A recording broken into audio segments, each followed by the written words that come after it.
Hello viewer, welcome to History and Government lesson Form 2. This is lesson 6 with your teacher Mr. John N. Gatubu. So we have been dealing with chapter 1, trade, and last time we had a lesson, we were discussing at the types of trade. We were discussing at regional trade, and we said a good example of regional trade is Trans-Saharan trade. And on Trans-Saharan trade, we discussed the Trans-Saharan trade, and we said the Trans-Saharan trade, the organization, how it was organized, how the goods were coming all the way from the Maghreb. We said the major parties involved were the Arabs from the north, who were rich and provided the material for trade. And therefore, I gave you some assignments concerning this, and said I gave you this assignment that discuss the impacts of Trans-Saharan trade. Discuss the impacts of Trans-Saharan trade.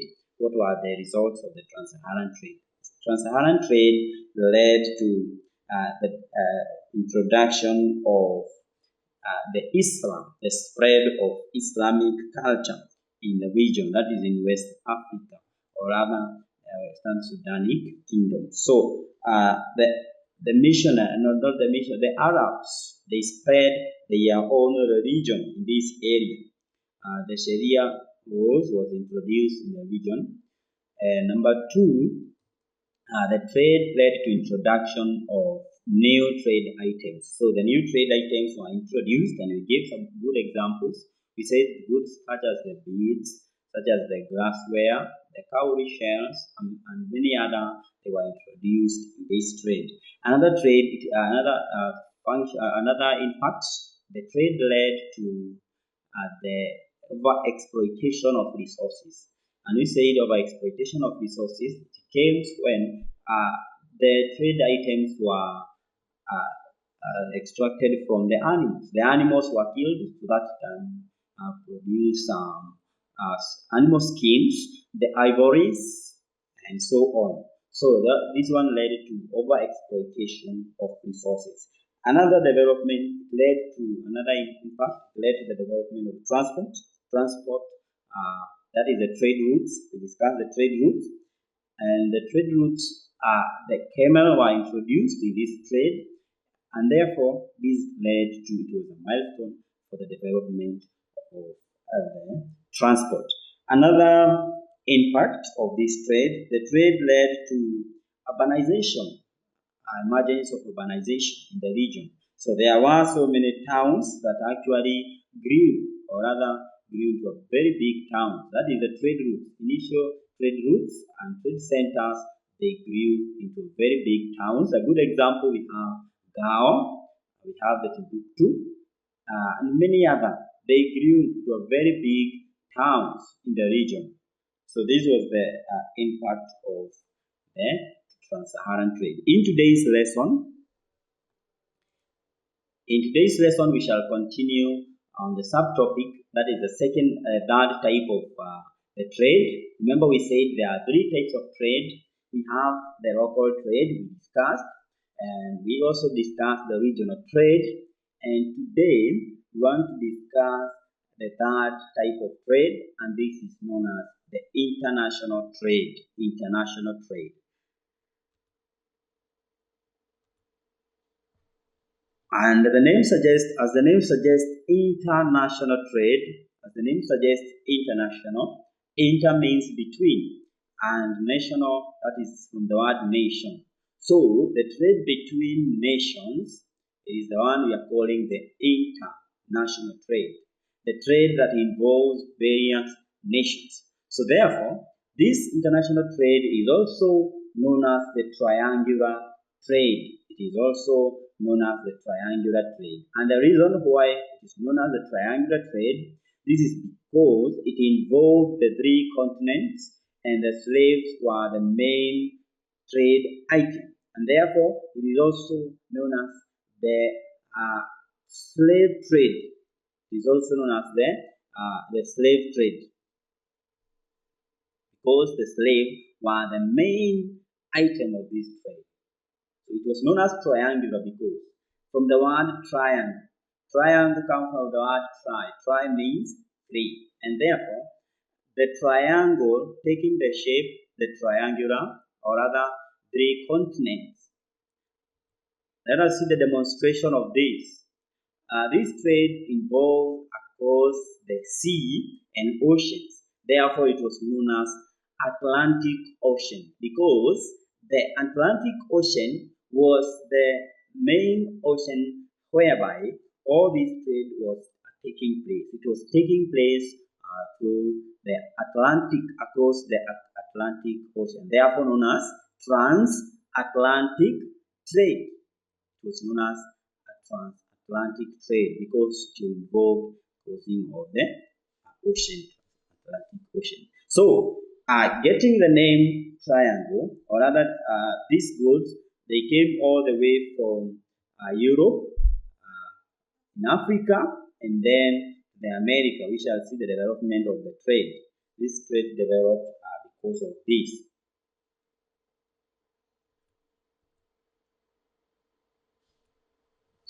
The trade was known as the triangular trade, slave trade. The reason why we are calling the triangular slave trade, we say triangular comes from the word triangle, and triangle comes from the word tri, and tri means three. And therefore, you can see the demonstration of the three continents that were involved in the triangular trade. And therefore, this trade, these continents, they are Europe, have Africa, and the America.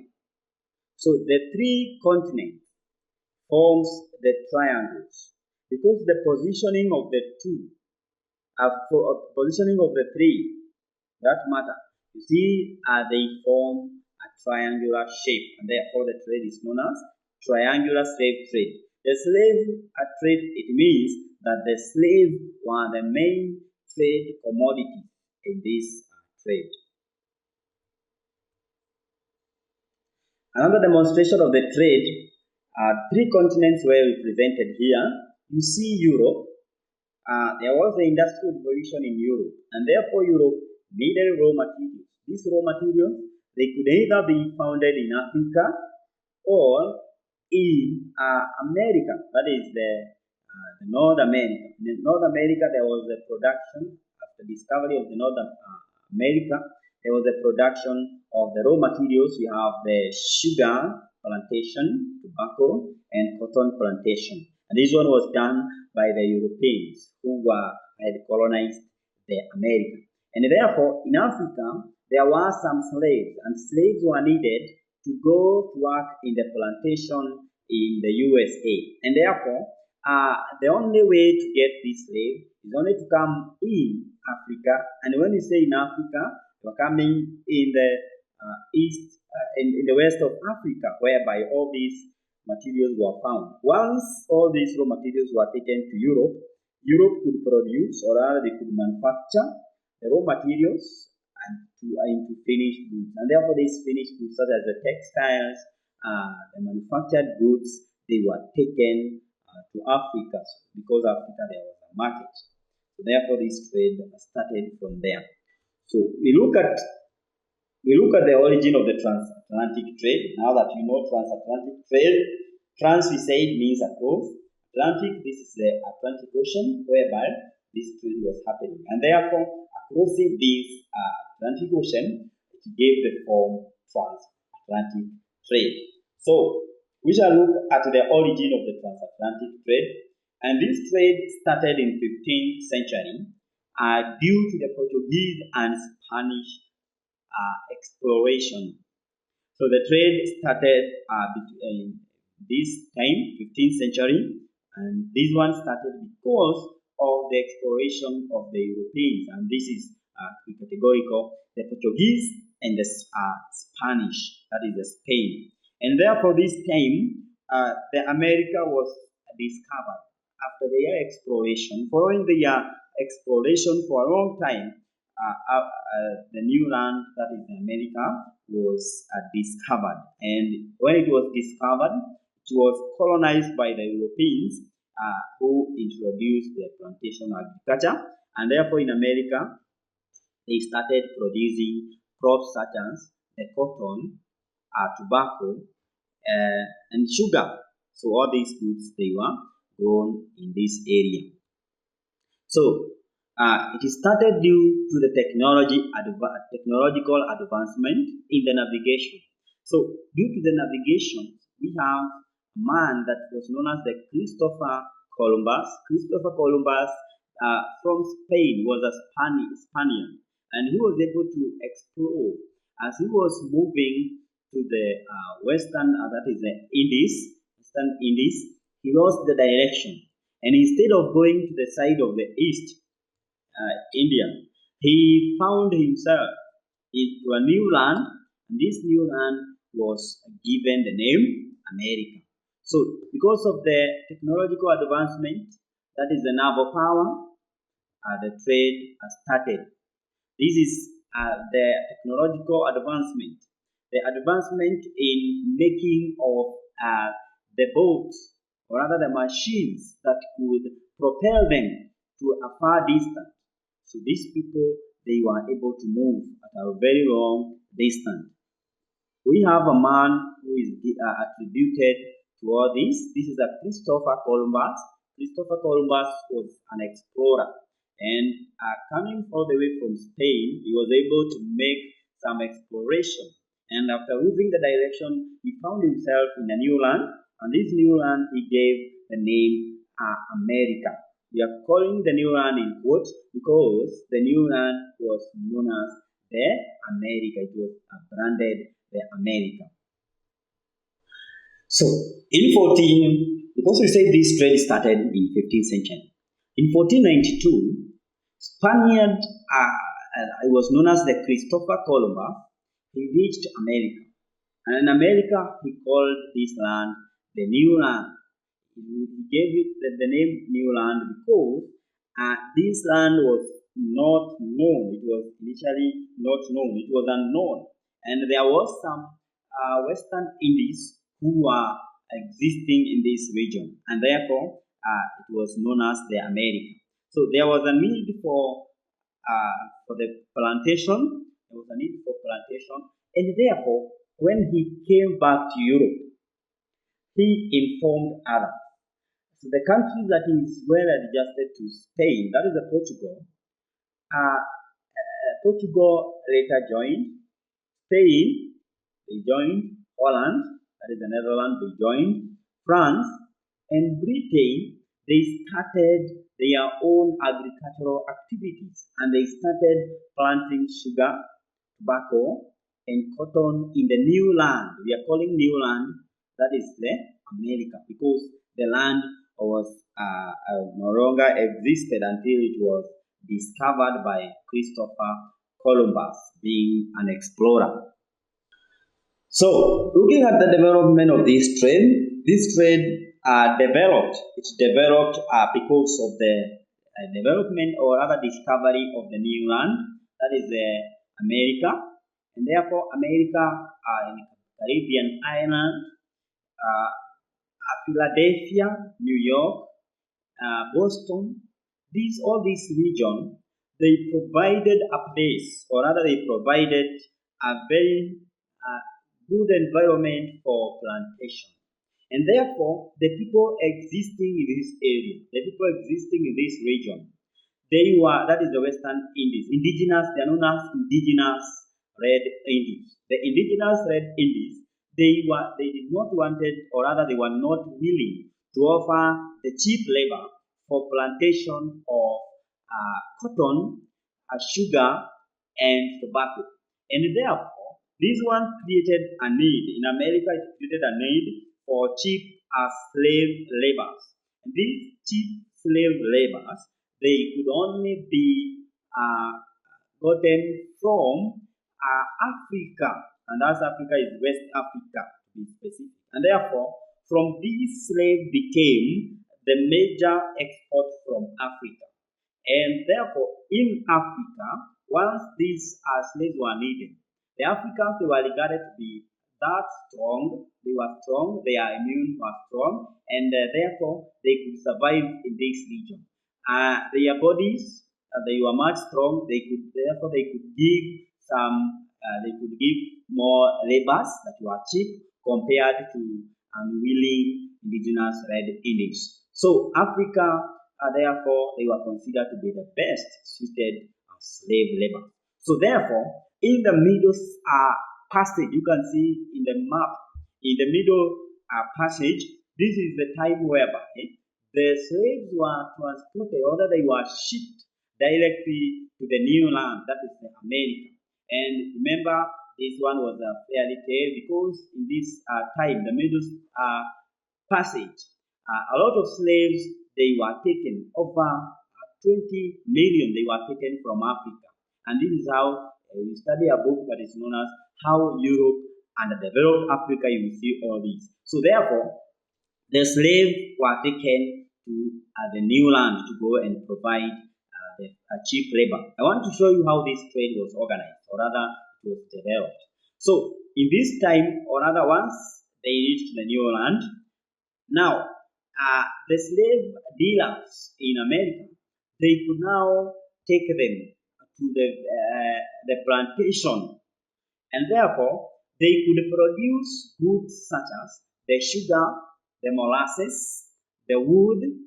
Others, they could produce rice, silk, indigo, tobacco. Others, they worked in the mining areas in America. And therefore, all these were very, very important raw materials that were needed in Europe. Remember, in 15th century, Europe was developing in terms of industrial revolution. There was the industrial revolution, whereby there was introduction of so many industries in Europe. And therefore, these industries, they needed these raw materials like never before. So therefore, the raw materials were much, much available from America, where they were produced by the slaves from Africa. So therefore, these raw materials were taken to Europe. Therefore, they were manufactured.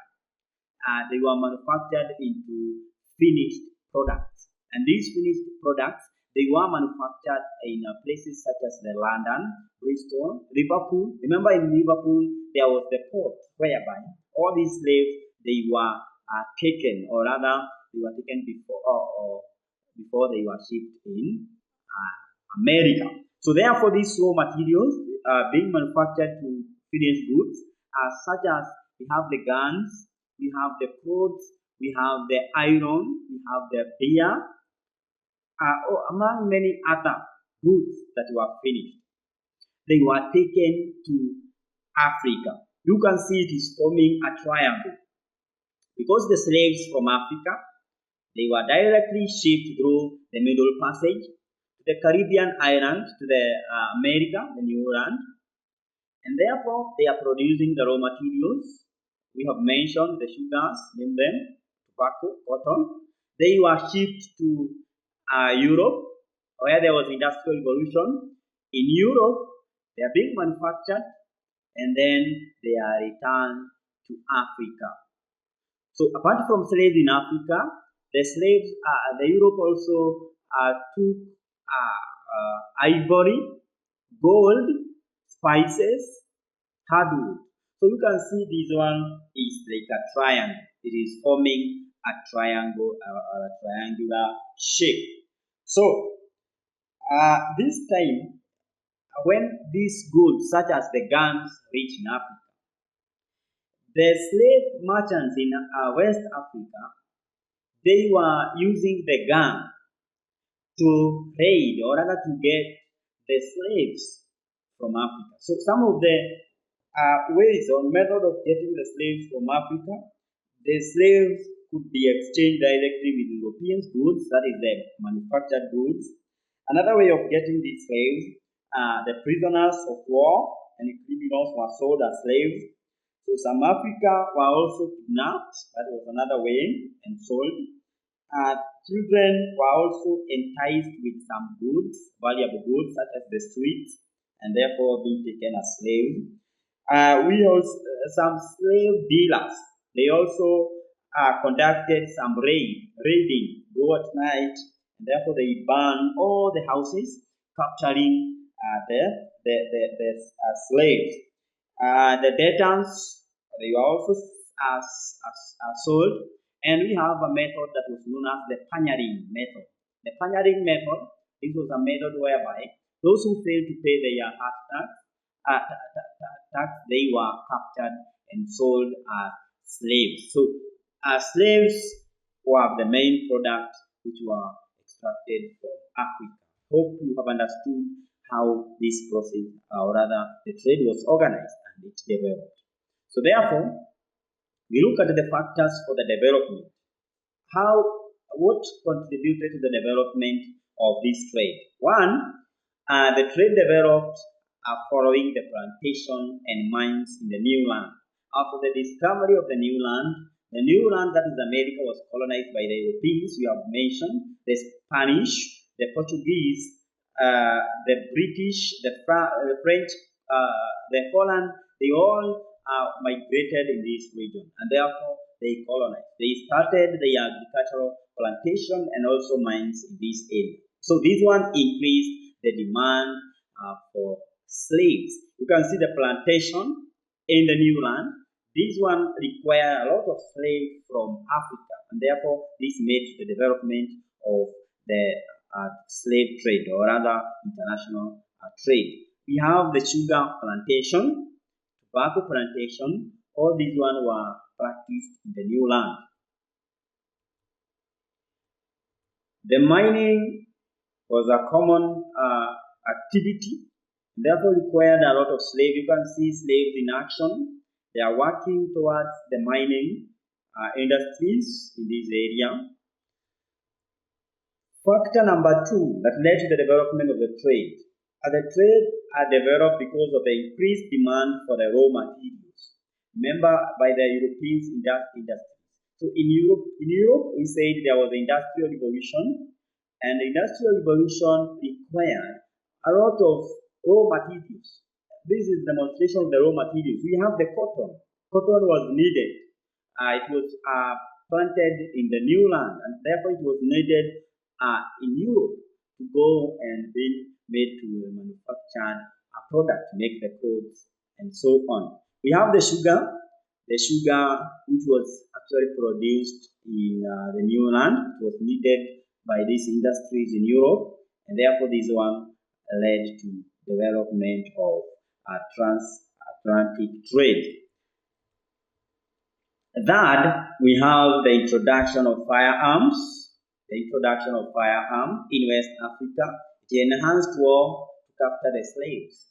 So once these products were produced, or rather it was produced as the finished product by the Europeans industries, this one was shipped or rather exported in West Africa, and therefore in West Africa, leaders or rather the slave merchants, they used these weapons, firearms, to go and conduct the raid. They could capture the slaves using these ones. We have another one, that is a successful exploration. The Spanish and the Portuguese discovered America. We gave a good example of a man who is attributed to the exploration in the new land, and this is none other than the Christopher Columbus. We mentioned Christopher Columbus. He played a very great role, and therefore you see Christopher Columbus all the way from Spain. He moved, or rather used his technology, navigation technology.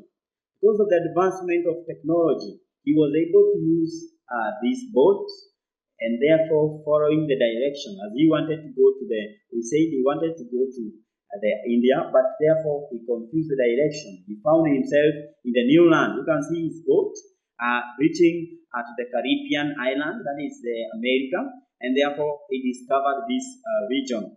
And from this time, he went back to Europe, and therefore he notified other Europeans. And you see other Europeans such as the Spanish, the Portuguese, the Holland, British, France, they all went and made their own successful exploration to the new land. After they made the new land, they discovered the new land, they started or established the plantation of sugar, cotton, and tobacco.